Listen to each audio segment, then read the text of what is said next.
RSI ಕಡಿಮೆ ಬಿದ್ದಿದೆ ಅಂತ ಹೇಳಿದ್ರೆ it is an opportunity to buy. ಆಸ್ತಿ ಮಾರಿ ಹಾಕಿ ಅಂತ ಹೇಳ್ತಾರೆ ಕೆಲವರು. ಇಲ್ಲೇನಾದ್ರು ಆಸ್ತಿ ಮಾರಿ ಹಾಕಿದ್ರೆ ಏನಾಗುತ್ತೆ ಅಂತ ನೀವೇ ನೋಡಿ. 580ರಲ್ಲಿ ತಗೊಂಡಿರ್ತೀನಿ, ಇವತ್ತೆಲ್ಲಿದೆ ಈ ಸ್ಟಾಕ್ ಅಂದ್ರೆ 304 ರೂಪಾಯಿನಲ್ಲಿದೆ. ಬಿತ್ತು ಅಂತ ಹೋಗಿ ಸ್ಟಾಕ್ ಅಲ್ಲಿ ದುಡ್ಡು ಹಾಕ್ಬೇಡಿ. RSI 30 ಬಂತು ಅಂತ ಹಾಕ್ಬೇಡಿ. RSI 30 400 ರೂಪಾಯಿನಲ್ಲಿ ಇರ್ಬೇಕಾದ್ರೆ ಬಂದಿತ್ತು, ಅದಾದ್ಮೇಲೆ ಇವತ್ತು 20 ರೂಪಾಯಿನಲ್ಲಿ ಟ್ರೇಡ್ ಆಗ್ತಾ ಇದೆ. ನಾನು ನಿಮಗೆ ಹೆದರಿಸ್ತಾ ಇರೋದಲ್ಲ. ಯಾವತ್ತೂ ಇನ್ವೆಸ್ಟ್ಮೆಂಟ್ ಮಾಡಬೇಕಾದ್ರೆ ಟ್ರೆಂಡ್ ಅನಾಲಿಸಿಸ್ ನ ಬಿಟ್ಟು ಇನ್ವೆಸ್ಟ್ಮೆಂಟ್ ಅನ್ನ ಮಾಡ್ಬಿಡಿ. Trend is a very primary factor ಅಂತ ನಾನು ನಿಮಗೆ ಇವತ್ತು ಈ ವಿಡಿಯೋ ಮೂಲಕ ಹೇಳಕ್ ಇಷ್ಟಪಡ್ತೀನಿ. ಟ್ರೆಂಡ್ ಅನಾಲಿಸಿಸ್ ನಿಮಗೆ ಮಾಡಕ್ ಬರ್ತಾ ಇಲ್ಲ ಅಂತ ಹೇಳಿದ್ರೆ ಅರ್ಥ ಏನೋ ನೀವು ಲಾಸ್ಟ್ ವಿಡಿಯೋ ನೋಡಿಲ್ಲ ಅಂತ. ಸೊ ದಯವಿಟ್ಟು ಲಾಸ್ಟ್ ವಿಡಿಯೋನ ನೋಡ್ಕೊಂಡು ಈ ವಿಡಿಯೋ ನೋಡಿ, ಸೊ ದಟ್ ನಿಮಗೊಂದು ಕ್ಲಾರಿಟಿ ಸಿಗುತ್ತೆ.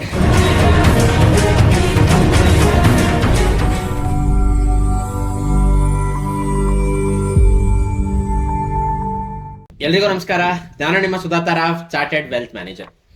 ಇವತ್ತಿನ ಈ ವಿಡಿಯೋದಲ್ಲಿ ಸಪೋರ್ಟ್ ಅಂಡ್ ರೆಸಿಸ್ಟೆನ್ಸ್ ಅಂದ್ರೆ ಏನು, ಅದ್ರ ಜೊತೆಗೆ ಟ್ರೆಂಡ್ ಅನಾಲಿಸಿಸ್ ನ ಇಂಪಾರ್ಟೆನ್ಸ್ ಏನು ಅಂತ ಸಿಂಪಲ್ ಲ್ಯಾಂಗ್ವೇಜ್ ಅಲ್ಲಿ ನಾನು ನಿಮ್ಗೆ ಇವತ್ತು ಹೇಳ್ಕೊಡ್ತೀನಿ. ಬೇಸಿಕಲಿ ಸಪೋರ್ಟ್ ಅಂದ್ರೆ ಅರ್ಥ ಏನು ಅಂದ್ರೆ ಇಟ್ಸ್ ಅ ಬೈಯರ್ಸ್ ಏರಿಯಾ ಅಂತ ಕರಿತೀವಿ. ರೆಸಿಸ್ಟೆನ್ಸ್ ಅಂತ ಹೇಳಿದ್ರೆ ಸೆಲ್ಲರ್ಸ್ ಇನ ಏರಿಯಾ ಅಥವಾ ಸೆಲ್ಲರ್ಸ್ ಇನ ಅಡ್ಡ ಅಂತ ಕರಿತೀವಿ. ಸೊ ಇದನ್ನ ಒಂದು ಸಿಂಪಲ್ ಎಕ್ಸಾಂಪಲ್ ಮೂಲಕ ಅರ್ಥ ಮಾಡಿಸ್ಬೇಕು ಅಂತ ಹೇಳಿದ್ರೆ ನಾವೇನ್ ಮಾಡೋಣ ಅಂದ್ರೆ ಟಾಟಾ ಮೋಟರ್ಸ್ ಅಲ್ಲಿ ಸಪೋರ್ಟ್ ಅಂಡ್ ರೆಸಿಸ್ಟೆನ್ಸ್ ಅನ್ನ ಯಾವ ತರ ಡ್ರಾ ಮಾಡಬೇಕು ಅಂತ ಅರ್ಥ ಮಾಡ್ಕೊಳ್ಳೋಣ. ಫಸ್ಟ್ ಈ ಸ್ಟಾಕ್ ಏನಾಗಿದೆ ಅಂತ ಹೇಳಿದ್ರೆ ಸಪೋರ್ಟ್ ಅಂಡ್ ರೆಸಿಸ್ಟೆನ್ಸ್ ಅನ್ನೋದು ಯಾವತ್ತು ನಾವೇನ್ ಮಾಡಬಾರ್ದು ಅಂದ್ರೆ ಈ ತರ ಲೈನ್ ಹಾಕಿ ಡ್ರಾ ಮಾಡಬಾರ್ದು. ಲೈನ್ ಹಾಕಿ ಡ್ರಾ ಮಾಡಿದಾಗ ಏನಾಗುತ್ತೆ ಅಂದ್ರೆ ಮಾರ್ಕೆಟ್ಗೆ 684.5 ಅಲ್ಲಿ ಮಾರ್ಕೆಟ್ ರೆಸಿಸ್ಟೆನ್ಸ್ ತಗೊಬೇಕು ಅಂತ ಹೇಳ್ತೀವಿ. ಬಟ್ ಎಕ್ಸಾಕ್ಟ್ಲಿ ಆ ಪಾಯಿಂಟ್ ಅಲ್ಲಿ ಮಾರ್ಕೆಟ್ ರೆಸಿಸ್ಟೆನ್ಸ್ ತಗೊಳುತ್ತಾ ಅಂತ ಕೇಳಿದ್ರೆ ತಗೊಳ್ಳೋದಿಲ್ಲ. ಸೊ ಆ ರೀಸನ್ಗೆ ನಾವೇನ್ ಮಾಡ್ಬೇಕು ಅಂದ್ರೆ ಒಂದು ಝೋನ್ ಅನ್ನ ಡ್ರಾ ಮಾಡ್ಬೇಕು ಯಾವತ್ತು ಸಪೋರ್ಟ್ ಅಂಡ್ ರೆಸಿಸ್ಟೆನ್ಸ್ ಗೆ. ಯಾಕೆ ಫಸ್ಟ್ ಇಲ್ಲಿಂದ ಮಾರ್ಕೆಟ್ ಏನಾಯ್ತು ಅಂತ ಹೇಳಿದ್ರೆ ಬೀಳೋದಕ್ಕೆ ಸ್ಟಾರ್ಟ್ ಆಯ್ತು. ಇಲ್ಲಿಂದ ಮೇಲಿಂದ ಕೆಳಗಡೆಗೆ ಬಿದ್ದು ಮತ್ತೆ ಮೇಲ್ಗಡೆ ಹೋಗಿ ಮತ್ತೆ ಕೆಳಗಡೆಗೆ ಬೀಳೋದಕ್ಕೆ ಸ್ಟಾರ್ಟ್ ಆಯ್ತು. ಸೊ ಈ ಏರಿಯಾ ಮಾರ್ಕೆಟ್ಗೆ ಏನಾಗಿದೆ ಇವಾಗ ಅಂದ್ರೆ ರೆಸಿಸ್ಟೆನ್ಸ್ ಇದೆ. ಅದಾದ್ಮೇಲೆ ಇದರ ಜೊತೆಗೆ ಇನ್ನೊಂದು ನಾನು ಏನ್ ನೋಡ್ಬೇಕು ಅಂದ್ರೆ ಇಲ್ಲಿಂದ ಬೈಯರ್ಸ್ ಬಂದ್ರು, ಮೇಲ್ಗಡೆ ತಗೊಂಡೋದ್ರು. ಅದಾದ್ಮೇಲೆ ಮತ್ತೆ ಇಲ್ಲಿಂದ ಮಾರ್ಕೆಟ್ ಏನಾಯ್ತು ಅಂದ್ರೆ ಮೇಲ್ಗಡೆ ಹೋಯ್ತು. ಸೊ ಇದಿಷ್ಟು ಏರಿಯಾ ಮಾರ್ಕೆಟ್ಗೆ ಏನಾಗಿ ಆಕ್ಟ್ ಮಾಡ್ತಾ ಇತ್ತು ಅಂದ್ರೆ ಸಪೋರ್ಟ್ ಆಗಿ ಆಕ್ಟ್ ಮಾಡ್ತಾ ಇತ್ತು. ಯಾಕೆ ಇಲ್ಲಿಂದ ಮಾರ್ಕೆಟ್ ಏನಾಯ್ತು ಅಂದ್ರೆ ಮೇಲ್ಗಡೆ ಹೋಯ್ತು. ಅದಾದ್ಮೇಲೆ ಈ ಪ್ರೀವಿಯಸ್ ಲೆವೆಲ್ಸ್ ಅಲ್ಲಿ ಇಲ್ಲಿ ಮಾರ್ಕೆಟ್ಗೆ ಏನಾಗಿದೆ ಅಂದ್ರೆ ಒಂದು ರೆಸಿಸ್ಟೆನ್ಸ್ ಲೆವೆಲ್ ಆಗಿ ಕ್ರಿಯೇಟ್ ಆಗಿ ಇಲ್ಲಿಂದ ಮಾರ್ಕೆಟ್ ಏನಾಯ್ತು ಅಂತ ಹೇಳಿದ್ರೆ ಕೆಳಗಡೆ ಬೀಳೋದಕ್ಕೆ ಸ್ಟಾರ್ಟ್ ಆಯ್ತು. ಸೊ ಇವಾಗ ಮಾರ್ಕೆಟ್ ಟಾಟಾ ಮೋಟರ್ಸ್ ಏನ್ ಮಾಡಿದೆ ಅಂತ ಹೇಳಿದ್ರೆ ಅದರ ಸಪೋರ್ಟ್ ಲೆವೆಲ್ ಏನಿದೆ ಆ ಸಪೋರ್ಟ್ ಅನ್ನ ಬ್ರೇಕ್ ಡೌನ್ ಮಾಡಿದೆ. ಟಾಟಾ ಮೋಟರ್ಸ್ ಚಾರ್ಟ್ ಅನ್ನ ಹಾಕಿದಾಗ ಈ ತರ ಫಸ್ಟ್ ಕಾಣಿಸ್ತಾ ಇರುತ್ತೆ. ನಾನು ಏನ್ ಮಾಡ್ತೀನಿ ಅಂದ್ರೆ ಸ್ವಲ್ಪ ಇಲ್ಲಿ ಮೈನಸ್ ಅಂತ ಕಾಣಿಸ್ತಾ ಇರೋದನ್ನ ಕ್ಲಿಕ್ ಮಾಡ್ತೀನಿ. ಈ ತರ ಕ್ಲಿಕ್ ಮಾಡಿದಾಗ ಸ್ವಲ್ಪ ಲಾಂಗ್ ಟರ್ಮ್ ಚಾರ್ಟ್ ಯಾವ ತರ ಇದೆ ಅಂತ ಗೊತ್ತಾಗುತ್ತೆ. ಎಲ್ಲಿಂದ ಬಿದ್ದಿತ್ತು ಸ್ಟಾಕು, ಇಲ್ಲಿಂದ ಬಿದ್ದಿತ್ತು ಅಂತ ಗೊತ್ತಾಗುತ್ತೆ. ಅದಾದ್ಮೇಲೆ ಮತ್ತೆ ಇದೇ ಲೆವೆಲ್ ಬಂದು ಅದಾದ್ಮೇಲೆ ಏನಾಯ್ತು ಮಾರ್ಕೆಟ್ ಅಂದ್ರೆ ಇಲ್ಲಿಂದ ಮತ್ತೆ ಬಿದ್ದಿತ್ತು. ಸೊ ಇವೆರಡು ಏರಿಯಾ ಏನ್ ಮಾಡ್ತೀನಿ ನಾನು ಅಂದ್ರೆ ಈ ತರ ಒಂದು ಲೈನ್ ಅನ್ನ ಒಂದು ಬಾಕ್ಸ್ ಅನ್ನ ಡ್ರಾ ಮಾಡ್ತೀನಿ. ಅದಾದ್ಮೇಲೆ ನೋಡಿ ಈ ಏರಿಯಾಗೆ ಮಾರ್ಕೆಟ್ ಬಂದು ಏನ್ ಮಾಡಿದೆ ಅಂದ್ರೆ ಬ್ರೇಕ್ ಔಟ್ ಮಾಡಿದೆ. ಆ ಏರಿಯಾನ ಮಾರ್ಕೆಟ್ ಬ್ರೇಕ್ ಆದ್ಮೇಲೆ ಇದು ರೆಸಿಸ್ಟೆನ್ಸ್ ಆಗಿತ್ತು. ಯಾಕೆ ಅಲ್ಲಿ ಸೆಲ್ಲರ್ಸ್ ಗೆದ್ದಿದ್ರು, ಇಲ್ಲೂ ಸೆಲ್ಲರ್ಸ್ ಗೆದ್ದಿದ್ರು.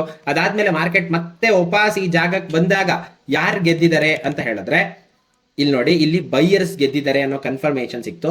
ಅದಾದ್ಮೇಲೆ ಸ್ಟಾಕ್ ಏನಾಯ್ತು ಅಂತ ಹೇಳಿದ್ರೆ ಮೇಲ್ಗಡೆ ಹೋಯ್ತು. ಸೊ ಇದರ ಅರ್ಥ ಏನು, ಯಾವಾಗ ರೆಸಿಸ್ಟೆನ್ಸ್ ಬ್ರೇಕ್ ಔಟ್ ಆಗುತ್ತೋ ಅಲ್ಲಿಂದ ಮಾರ್ಕೆಟ್ ಏನಾಗುತ್ತೆ ಅಂದ್ರೆ ಬ್ರೇಕ್ ಔಟ್ ಆಗಿ ರೀಟೆಸ್ಟ್ ಬಂದು ಮತ್ತೆ ಮೇಲ್ಗಡೆ ಹೋಗ್ಬೇಕಾದ್ರೆ ಸೊ ಈ ತರ ಮಾರ್ಕೆಟ್ ಫಾಸ್ಟ್ ಆಗಿ ಮೂವ್ಮೆಂಟ್ ಆಗೋ ಚಾನ್ಸಸ್ ಜಾಸ್ತಿ ಇರುತ್ತೆ.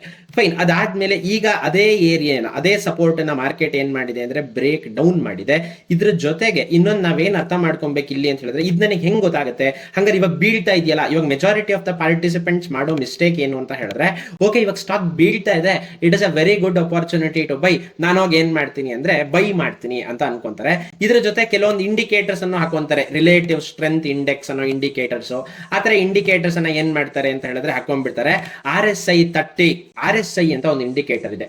ಇದೇನ್ ಇಂಡಿಕೇಶನ್ ಕೊಡುತ್ತೆ ಅಂತ ಹೇಳಿದ್ರೆ ಒಂದ್ ಸ್ಟಾಕ್ ಕೆಳಗಡೆ ಬಿದ್ದಿದ್ಯಾ ಅಥವಾ ಮೇಲ್ಗಡೆ ಹೋಗ್ತಾ ಇದೆಯಾ ಅನ್ನೋ ಇಂಡಿಕೇಶನ್ ಕೊಡುತ್ತೆ. RSI 30 ಬಂದಿದೆ ಅಂದ್ರೆ ಅರ್ಥ ಏನು, ಆ ಸ್ಟಾಕ್ ಬಿದ್ದಿದೆ ಅಂತ ಅರ್ಥ.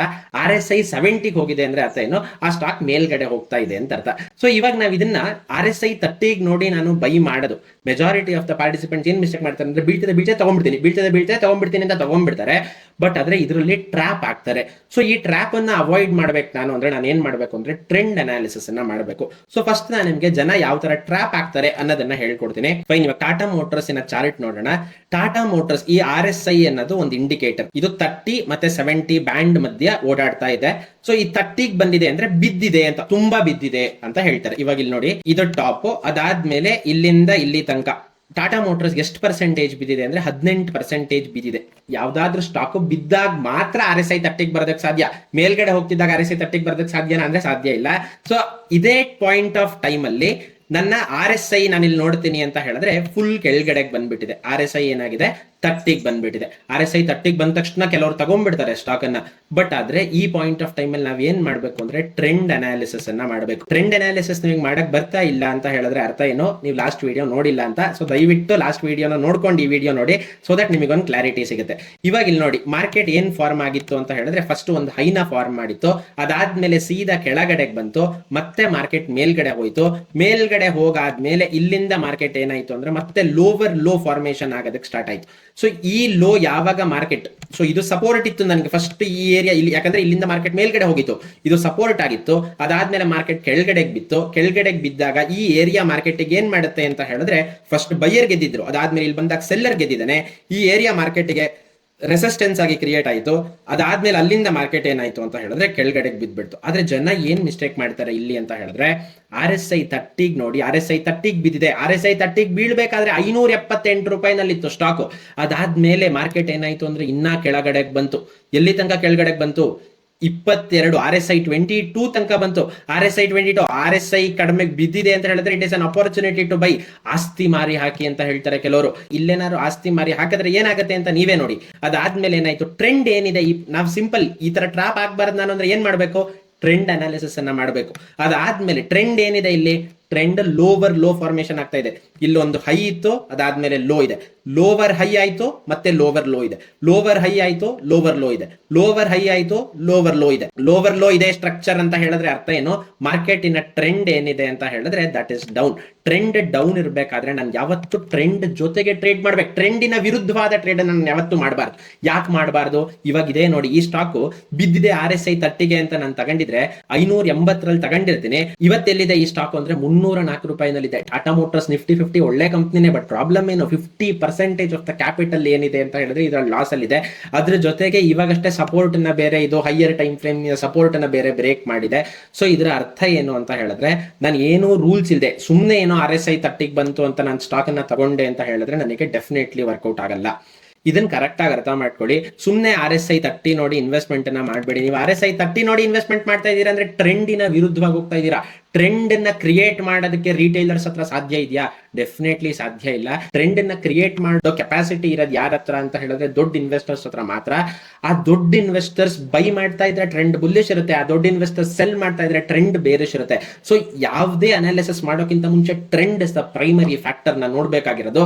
ಟ್ರೆಂಡಿನ ವಿರುದ್ಧವಾದ ಟ್ರೇಡ್ ಅನ್ನ ನಾನು ಮಾಡಿದ್ರೆ ದೊಡ್ಡೋರ್ ಅಗೇನ್ಸ್ಟ್ ನಾನು ಹೋಗ್ತಾ ಇರ್ತೀನಿ. ಸುಮ್ಮನೆ ಬಿತ್ತು ಅಂತ ಹೋಗಿ ಸ್ಟಾಕ್ ಅಲ್ಲಿ ದುಡ್ಡು ಹಾಕ್ಬೇಡಿ. RSI 30 ಬಂತು ಅಂತ ಹಾಕ್ಬೇಡಿ. RSI 30 570 ರೂಪೀಸ್ ಅಲ್ಲಿ ಬಂದಿದೆ. ಇವತ್ತು RSI 30 ಬಂದಿದೆ ಹಾಕಿ ಅಂತ ಹೇಳ್ತಾರೆ. ಬಟ್ ಪ್ರಾಬ್ಲಮ್ ಏನು, ಆಲ್ರೆಡಿ ಸ್ಟಾಕ್ 50% ಲಾಸ್ ಅಲ್ಲಿ ಕುತ್ಕೊಂಡಿರ್ಬೇಕಾಗಿರೋ ಪರಿಸ್ಥಿತಿ ಇದೆ. ಟ್ರೆಂಡ್ ಏನಿದೆ ಅಂದ್ರೆ ಡೌನ್ ಇದೆ. ಟ್ರೆಂಡ್ ಡೌನ್ ಇದ್ದಾಗ ಮಾತ್ರ RSI 30 ಬರುತ್ತೆ. ಟ್ರೆಂಡ್ ಚೇಂಜ್ ಆಗದೆ ಯಾವತ್ತೂ ಇನ್ವೆಸ್ಟ್ಮೆಂಟ್ ಅನ್ನ ಮಾಡಬೇಡಿ. ಯಾಕೆ ಈ ಮಾತು ಹೇಳ್ತಾ ಇದ್ದೀನಿ, ಯೆಸ್ ಬ್ಯಾಂಕ್ ಒಂದ್ ಕಾಲದಲ್ಲಿ ನಿಫ್ಟಿ 50 ಸ್ಟಾಕ್ ಓಕೆ ಸೇಫ್ ಇದೆ ಅಂತ ಹೋಗಿ ಇನ್ವೆಸ್ಟ್ಮೆಂಟ್ RSI 30 400 ರೂಪಾಯಿನಲ್ಲಿ ಇರಬೇಕಾದ್ರೆ ಬಂದಿತ್ತು. ಅದಾದ್ಮೇಲೆ ಇವತ್ತು 20 ರೂಪಾಯಿನಲ್ಲಿ ಟ್ರೇಡ್ ಆಗ್ತಾ ಇದೆ. ನಾನು ನಿಮಗೆ ಹೆದರಿಸ್ತಾ ಇರೋದಲ್ಲ. ಯಾವತ್ತೂ ಇನ್ವೆಸ್ಟ್ಮೆಂಟ್ ಮಾಡಬೇಕಾದ್ರೆ ಟ್ರೆಂಡ್ ಅನಾಲಿಸಿಸ್ ನ ಬಿಟ್ಟು ಇನ್ವೆಸ್ಟ್ಮೆಂಟ್ ಅನ್ನ ಮಾಡಬೇಡಿ. Trend is a very primary factor ಅಂತ ನಾನು ನಿಮಗೆ ಇವತ್ತು ಈ ವಿಡಿಯೋ ಮೂಲಕ ಹೇಳಕ್ ಇಷ್ಟಪಡ್ತೀನಿ. ಹಂಗಾದ್ರೆ ನಾವು ಇವಾಗ ಯಾವಾಗ ಟ್ರೇಡ್ ಅನ್ನ ಇನಿಷಿಯೇಟ್ ಮಾಡಬೇಕು ಅನ್ನೋ ಪ್ರಶ್ನೆ ಬಂದೇ ಬರುತ್ತೆ. ಲಾಸ್ಟ್ ವಿಡಿಯೋದಲ್ಲೇ ನಾನು ನಿಮಗೆ ಆ ಎಕ್ಸ್ಪ್ಲನೇಷನ್ ನ ಕೊಟ್ಟಿದ್ದೆ. ಇವತ್ತು ಅದನ್ನ ಇನ್ನೊಂದು ಸ್ವಲ್ಪ ಡೀಪ್ ಆಗಿ ನಾವೇನ್ ಮಾಡೋಣ ಅಂತ ಹೇಳಿದ್ರೆ ಅರ್ಥ ಮಾಡ್ಕೊಳ್ಳೋಣ. ಓಕೆ, ಇವಾಗ ಮಾರ್ಕೆಟ್ ಇಲ್ಲಿಂದ ಬೀಳಕ್ ಸ್ಟಾರ್ಟ್ ಆಯ್ತು ಅಂತ ಅನ್ಕೊಳ್ಳೋಣ. ಈ ತರ lower high lower low form ಆಗ್ತಾ ಇದೆ, lower high lower low form ಆಗ್ತಾ ಇದೆ. ಎವ್ರಿ ಟೈಮ್ ಮಾರ್ಕೆಟ್ ಇಲ್ಲೊಂದು ಹೈ ಫಾರ್ಮ್ ಆಗಿತ್ತು, ಅದಾದ್ಮೇಲೆ ಇಲ್ಲೊಂದು ಲೋ ಫಾರ್ಮ್ ಆಗಿತ್ತು, ಅದಾದ್ಮೇಲೆ ಲೋವರ್ ಹೈ ನ ಫಾರ್ಮ್ ಮಾಡ್ತು, ಲೋವರ್ ಲೋ ನ ಫಾರ್ಮ್ ಮಾಡಿದೆ, ಮತ್ತೆ ಲೋವರ್ ಲೋ ಫಾರ್ಮ್ ಆಗ್ತಾ ಇದೆ, ಲೋವರ್ ಹೈ ಲೋವರ್ ಲೋ. ಈ ತರ ಇರ್ಬೇಕಾದ್ರೆ ಟ್ರೆಂಡ್ ಏನಿದೆ ಅಂತ ಅರ್ಥ ಅಂದ್ರೆ ಡೌನ್ ಇದೆ ಅಂತ ಅರ್ಥ. RSI 30 ಇಲ್ಲೆಲ್ಲೋ ಬಂದ್ಬಿಡುತ್ತೆ. ಇಲ್ಲೋಗಿ ಇನ್ವೆಸ್ಟ್ಮೆಂಟ್ ಮಾಡಿದ್ರೆ ಮತ್ತೆ ನನಗೆ ಏನಾಗುತ್ತೆ ಅಂದ್ರೆ ಲಾಸಸ್ ಆಗೋ ಚಾನ್ಸಸ್ ಜಾಸ್ತಿ ಇರುತ್ತೆ, ಪ್ರಾಬಬಿಲಿಟಿ ಆಫ್ ಲಾಸ್ ಜಾಸ್ತಿ ಇರುತ್ತೆ. ಅದಕ್ಕೋಸ್ಕರ ನಾನು ಏನ್ ಮಾಡ್ಬೇಕು ಅಂದ್ರೆ ಇಲ್ಲಿ ಇದಾದ್ಮೇಲೆ ಫುಲ್ ಬಿದ್ದಾದ್ಮೇಲೆ ಫಸ್ಟ್ ಎವ್ರಿ ಟೈಮ್ ಇಲ್ಲಿ ಆ ಪ್ರೀವಿಯಸ್ ಲೋನ ಈಸಿಯಾಗಿ ಮಾರ್ಕೆಟ್ ಏನ್ ಮಾಡ್ತಾ ಇತ್ತು ಅಂದ್ರೆ ಬ್ರೇಕ್ ಮಾಡ್ತಾ ಇತ್ತು. ಸೊ ಈ ಸಲ ಅಕಸ್ಮಾತ್ ಏನಾದ್ರು ಯಾವಾಗ ಬ್ರೇಕ್ ಮಾಡದೆ, ಪ್ರೀವಿಯಸ್ ಲೋನ ಬ್ರೇಕ್ ಮಾಡದೆ ಮಾರ್ಕೆಟ್ ಪ್ರೀವಿಯಸ್ ಹೈನ ಈ ತರ ಹಿಂಗ್ ಬ್ರೇಕ್ಔಟ್ ಮಾಡುತ್ತೋ ಅವಾಗ ಈ ತರ ಪ್ಯಾಟರ್ನ್ಗೆ ನಾವೇನಂತ ಕರಿತೀವಿ ಅಂದ್ರೆ W ಪ್ಯಾಟರ್ನ್ ಅಂತ ಕರಿತೀವಿ. ಈ ತರ W ಪ್ಯಾಟರ್ನ್ ಬ್ರೇಕ್ಔಟ್ ಆಗ್ಬೇಕಾದ್ರೆ ನಾನು ಇಲ್ಲಿ ಎಂಟ್ರಿನ ತಗೊಬಹುದು. ಸ್ಟಾಪ್ ಲಾಸ್ ಎಲ್ಲಿ ಇಡಬೇಕು ಅಂದ್ರೆ ಈ ಲೆವೆಲ್ಸ್ ಅಲ್ಲಿ ನಾನು ಏನ್ ಮಾಡ್ಬೇಕು ಅಂದ್ರೆ ಸ್ಟಾಪ್ ಲಾಸ್ ಅನ್ನ ಇಡಬೇಕು. ಸೊ ಇವಾಗ ಯಾಕೆ ಟ್ರೇಡ್ ನ ಇನಿಷಿಯೇಟ್ ಮಾಡ್ತಾ ಇರೋದು ಅಂತ ಅರ್ಥ ಮಾಡ್ಕೊಳ್ಳಿ. ಟ್ರೆಂಡ್ ಚೇಂಜ್ ಆಗಿರೋ ಕಾರಣ, ಟ್ರೆಂಡ್ ಬೇರಿಶ್ ಇರೋ ಟ್ರೆಂಡ್ ಬುಲ್ಲಿಶ್ ಆಗ್ತಾ ಇರೋ ಕಾರಣ ನಾವೇನ್ ಮಾಡ್ತಾ ಇದೀವಿ ಅಂದ್ರೆ ಇನ್ವೆಸ್ಟ್ಮೆಂಟ್ ಅನ್ನ ಮಾಡ್ತಾ ಇದೀವಿ. ಸೊ ಈ ತರ ಇನ್ವೆಸ್ಟ್ಮೆಂಟ್ ಮಾಡಿದಾಗ 10ಕ್ಕೆ 10 ಟ್ರೇಡ್ ವರ್ಕೌಟ್ ಆಗುತ್ತಾ? ಹಂಗಾದ್ರೆ ಡೆಫಿನೆಟ್ಲಿ 10ಕ್ಕೆ 10 ಟ್ರೇಡ್ ವರ್ಕೌಟ್ ಆಗಲ್ಲ. ಯಾವುದೇ ಇವಾಗ ಮೆಜಾರಿಟಿ ಆಫ್ ದ ಪಾರ್ಟಿಸಿಪೆಂಟ್ಸ್ ಏನ್ ಮಿಸ್ಟೇಕ್ಸ್ ಮಾಡ್ತಾರೆ ಅಂತ ಹೇಳಿದ್ರೆ, ಯಾವ್ದೋ ಸ್ಟ್ರಾಟಜಿ ಹಿಂದೆ ಓಡೋದಕ್ಕೆ ಸ್ಟಾರ್ಟ್ ಮಾಡ್ತಾರೆ. ನಾನು ಯಾವ್ದೋ ಒಂದು ಟ್ರೇಡಿಂಗ್ ಇನ್ಸ್ಟಿಟ್ಯೂಟ್ಸ್ ಹೋಗ್ಬಿಡ್ತೀನಿ, ಅಲ್ಲಿ ನಂಗೆ ಯಾವ್ದೋ ಒಂದು ಒಳ್ಳೆ ಸ್ಟ್ರಾಟಜಿ ಹೇಳ್ಕೊಟ್ಬಿಡ್ತಾರೆ, ಆ ಸ್ಟ್ರಾಟಜಿಯಿಂದ ನಾನು ದುಡ್ಡು ಮಾಡ್ತೀನಿ ಅಂತ ಅನ್ಕೊಂತಾರೆ. ಬಟ್ ರಿಯಾಲಿಟಿ ಏನು ಅಂದ್ರೆ ಯಾವ ಸ್ಟ್ರಾಟಜಿನೂ 100% ವರ್ಕೌಟ್ ಆಗಲ್ಲ. ಸೊ ಹಂಗಂದ್ರೆ ನಾನು ದುಡ್ಡು ಮಾಡೋದು ಹೆಂಗೆ ಸ್ಟಾಕ್ ಮಾರ್ಕೆಟ್ ಅಲ್ಲಿ ಅನ್ನೋ ಪ್ರಶ್ನೆ ಎಲ್ಲರಿಗೂ ಬಂದೇ ಬರುತ್ತೆ. ಸೊ 100% ವರ್ಕ್ ಆಗಲ್ಲ ಅಂತ ಹೇಳಿದ ತಕ್ಷಣ ದುಡ್ಡು ಮಾಡೋದಕ್ಕೆ ಆಗದೇ ಇಲ್ವಾ ಅಂದ್ರೆ ಡೆಫಿನೆಟ್ಲಿ ಆಗುತ್ತೆ. ಅದಕ್ಕೆ ನಾನು ಏನ್ ಮಾಡ್ಬೇಕು ಅಂದ್ರೆ ಕರೆಕ್ಟ್ ಆಗಿ ರಿಸ್ಕ್ ಮ್ಯಾನೇಜ್ಮೆಂಟ್ ಅನ್ನ ಕಲಿಬೇಕು. ರಿಸ್ಕ್ ಮ್ಯಾನೇಜ್ಮೆಂಟ್ ಅನ್ನ ಕಲಿದೆ ನಾನೇನಾದ್ರೂ ಇನ್ವೆಸ್ಟ್ಮೆಂಟ್ಸ್ ಅಥವಾ ಟ್ರೇಡಿಂಗ್ ನ ಮಾಡಿದ್ರೆ ನಿಮ್ಮ ಹತ್ರ ಎಷ್ಟೇ ಒಳ್ಳೆ ಸ್ಟ್ರಾಟಜಿ ಇದ್ರೂ ವರ್ಕೌಟ್ ಆಗಲ್ಲ. ಇದ್ರದ ಅರ್ಥ ಏನು, ರಿಸ್ಕ್ ಮ್ಯಾನೇಜ್ಮೆಂಟ್ ಅಂದ್ರೆ ಏನು ಅಂತ ಅರ್ಥ ಮಾಡ್ಕೊಳ್ಳೋಣ. ಲೆಟ್ಸ್ ಸೇ ನಾನು ಒಂದು 10 ಟ್ರೇಡ್ಸ್ ತಗೊಂಡೆ ಅಂತ ಅನ್ಕೊಳ್ಳೋಣ. 10ರಲ್ಲಿ 5 ಸಲ ಗೆಲ್ತಾ ಇದ್ದೀನಿ, 5 ಸಲ ಸೋಲ್ತಾ ಇದ್ದೀನಿ ಅಂತ ಅನ್ಕೊಳ್ಳೋಣ.